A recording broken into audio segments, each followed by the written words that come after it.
बोलो जयकारा बोल मेरे श्री गुरु महाराज की जय। श्री सद्गुरुदेव भगवान की जय। गुरुमुखो, इस संसार में प्रत्येक व्यक्ति किसी न किसी वस्तु से प्रेम करता है और शायद ऐसा कोई भी व्यक्ति नहीं जिसमें यह भावना न हो, अर्थात वह किसी न किसी से प्रेम करता न हो। परंतु जरा गंभीरतापूर्वक सोचो कि क्या उनका आपके प्रति प्रेम सच्चा है? आपके अत्यधिक प्रेम और निकट संबंधी, यहाँ तक कि आपके परिवार संबंधी पत्नी जो आपकी अत्यंत प्रिय है, तब तक ही आपसे प्रेम करती है जब तक आप जीवित हैं। जैसा कि पहले कहा जा चुका है कि संसार में कोई भी अपना नहीं, यहाँ तक कि आपके परिवार संबंधी और आपकी पत्नी भी ईश्वर के न्यायालय में न्याय के समय आपका साथ न देंगी। इसी गंभीर चिंतन से डाकू रत्नाकर देव ऋषि से दीक्षा प्राप्त करके ऋषि वाल्मीकि बन गए थे। रत्नाकर को देव ऋषि नारद ने कहा था कि अपने सगे संबंधी से पता करके आओ कि जिनके लिए वह लूट मार करता है, क्या वह यमराज के न्यायालय में उसके साथ चलेंगे और इन पाप कर्मों की उसे जो सज़ा मिलेगी उसके भागी बनेंगे। सभी ने इस कार्य में अपनी असहायक और साथ जाने के लिए मना कर दिया था। इस बात ने उनके जीवन में एक नया मोड़ ला दिया था। उसने देव ऋषि नारद से भक्ति पथ पर चलने के लिए नाम की दीक्षा के लिए याचना की। रत्नाकर अपने गुरुदेव के आदेशानुसार घंटों भजन ध्यान में बैठने लगे। उन्होंने मालिक का साक्षात्कार किया और उनका नाम ऋषि वाल्मीकि हो गया। वही केवल हमारे सच्चे मित्र और हितैषी हैं जो परलोक में भी हमारा साथ देंगे और फैसले के समय भी हमारी सहायता करेंगे। इसलिए हे बुद्धिमान जीव, इन झूठे संबंधी से मोह मत कर और किसी संत महापुरुष की खोज कर और मालिक के साथ सच्चा प्रेम कर, क्योंकि यह झूठे रिश्ते नाते अधिक से अधिक इस संसार तक तेरा साथ देंगे, परंतु सद्गुरु तेरे परलोक में भी सगी सहाय है। श्रुति ने मालिक सद्गुरु की स्तुति इस प्रकार की है, तमेव माता च पिता त्वमेव, तमेव बंधुच सखा त्वमेव, त्वमेव विद्या द्रविण त्वमेव, त्वमेव सर्वमम देवदेव। हे मालिक, आप ही मेरे माता पिता तथा आप ही मेरे सब कुछ हो। आप ही मेरे सच्चे मीत हो, आप ही मेरे सच्ची विद्या और मेरे जीवन धन। वास्तव में मेरे सर्वस्व आप ही हो। सद्गुरु में हमारा ऐसा विश्वास होना चाहिए, शारीरिक रूप से हम भले ही सांसारिक कामों को करें, परंतु भीतर से हमारा मन मालिक में ही लगना चाहिए। जब हमारा सद्गुरु से ऐसा घनिष्ठ नाता हो जाएगा तो वह हमें कभी नहीं भुलाएंगे। वे संसार रूप में शुद्ध आत्मा है। उनका उद्देश्य अधिकारी आत्माओं को अपनी ओर आकर्षित करके उन्हें सर्वधार मालिक से मिलाना है। जब तक मालिक स्वयं हमें अपनी ओर न खींचे, हम में उन तक पहुँचने की सामर्थ्य न हो। यह उनकी अपार कृपा है जो वे हमें अपनी ओर प्रेरित करते हैं। ऐसे हैं सद्गुरु के भेद भरे रूहानी मार्ग। शायद कोई यह सोचे कि सद्गुरु के प्रति उसने अपनी श्रद्धा भक्ति स्वयं बढ़ा ली है, तो यह सत्य नहीं है। वास्तव में यह तो सद्गुरु ने स्वयं अपनी कृपा और प्रेम से ही हमारे हृदय में अपने प्रति श्रद्धा भक्ति पैदा की है। सद्गुरु मुक्त आत्मा है और ईश्वर के रूप है। उनकी अपनी कोई इच्छाएं नहीं होनी। वे धूमधाम से इस भूलोक पर केवल एक ही उद्देश्य से आते हैं। उनका उद्देश्य होता है हमारे दुखों को कम करना और अपनी ओर आकर्षित करके हमें सच्ची शांति और सुख प्रदान करना। इस छोटे प्रसंग से सरलता से मैं आपको समझाता हूँ। प्रत्येक परिवार के साथ यह सामान्य अनुभव की बात है कि जब बड़ा भाई अपने छोटे भाई के साथ छिपना और ढूंढना खेलता है, तो बड़ा भाई छोटे भाई को जानबूझकर ऐसा मौका देता है कि वह उसे ढूंढ ले। मान लो बड़ा भाई यह निश्चय कर ले कि मैं ऐसी जगह छिप जाऊं जहां से यह मुझे ढूंढ न सके, तो क्या उसके लिए यह कोई कठिन बात है? निश्चित रूप से नहीं, क्योंकि वह छोटे बालक से अधिक बुद्धिमान है और बड़ी आसानी से ऐसी जगह छिप सकता है जहां से बालक उसे ढूंढ न सके और वह निराश हो जाए। परंतु सामान्यतः होता क्या है, बड़ा भाई ऐसी जगह ही छिपता है जहां से बालक को ढूंढना मुश्किल न हो। यदि कुछ समय तक बालक अपने बड़े भाई को ढूंढ नहीं पाता, तो बड़ा भाई कुछ इस तरह की आवाज़ें निकालता है या इस प्रकार की हरकतें करता है कि बालक उसे ढूंढ सके। और जब बालक उसे ढूंढ लेता है तो वह बालक जीतने की खुशी में खिलखिला उठता है और खूब शोर मचाता है कि मैंने ढूंढ लिया। बड़ा भाई बड़ी खुशी से इसका श्रेय उसी को दे देता है, यद्यपि वह जानता है कि अपने को जाहिर करने के उपायों से ही वह उसे ढूंढ पाया। यदि वह स्वयं को प्रकट न करता तो बालक उसे कदापि नहीं ढूंढ सकता था। ठीक इसी तरह शरीर रूप में मालिक सद्गुरु अपने प्रति श्रद्धा प्रेम का श्रेय हमको ही दे देते हैं। उनके कार्यों में बड़ा भेद भरा होता है और उनकी लीला को जाना नहीं जा सकता कि वह अधिकारी आत्माओं को किस प्रकार चुन लेते हैं।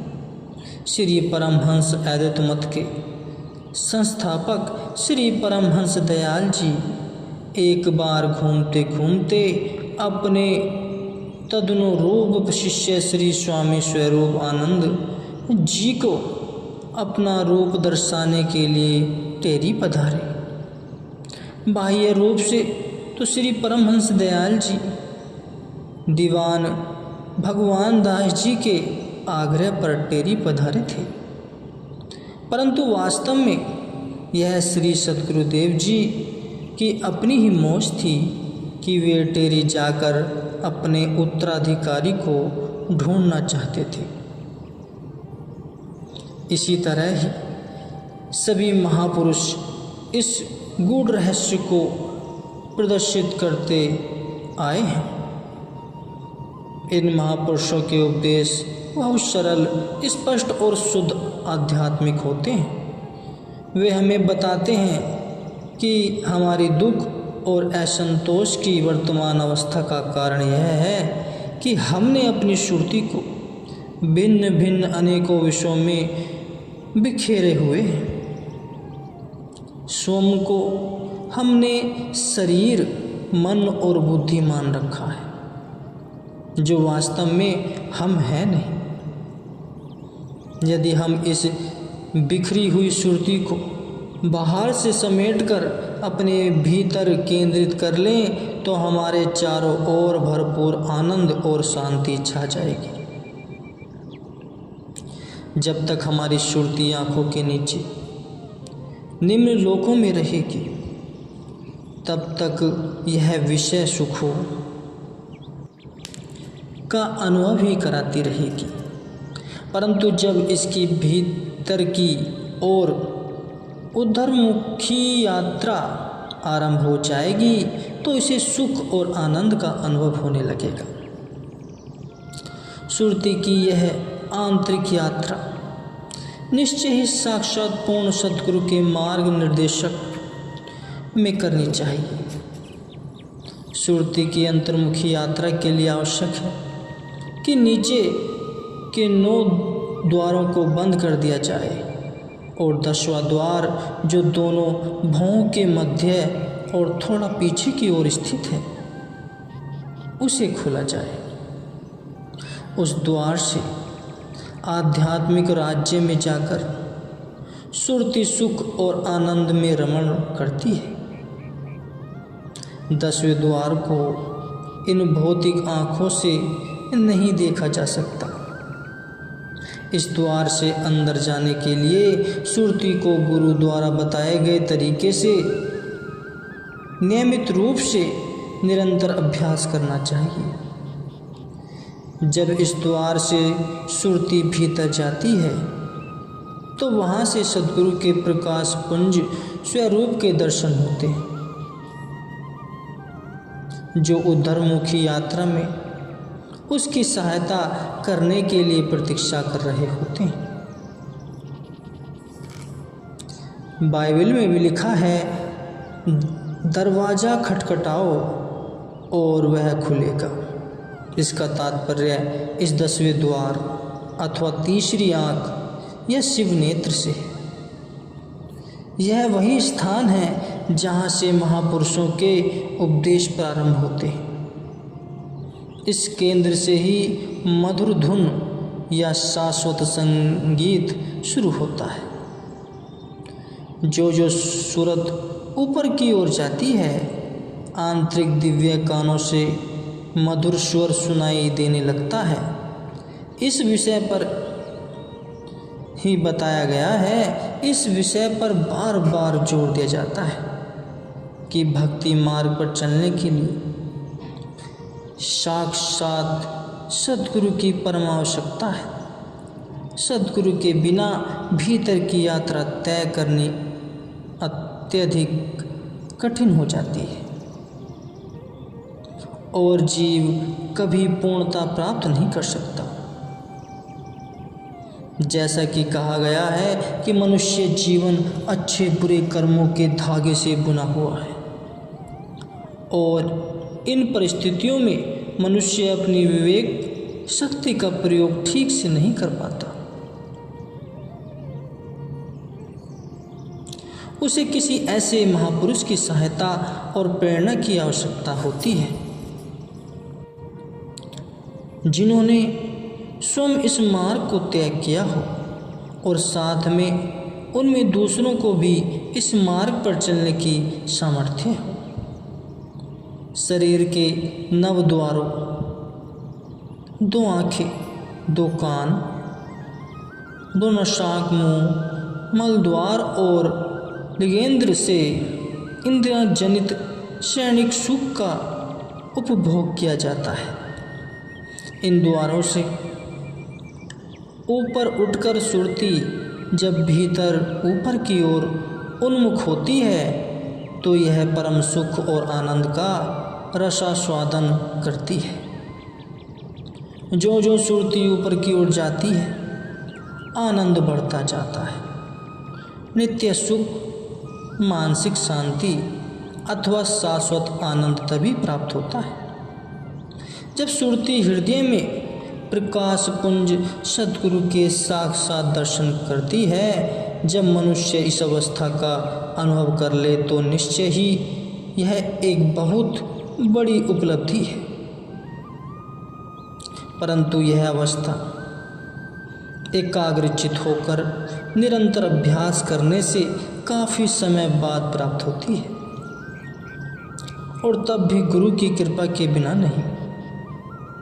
संत महापुरुषों की संगति सोहबत मनुष्य के लिए वरदान है। यह एक प्रसिद्ध कहावत है।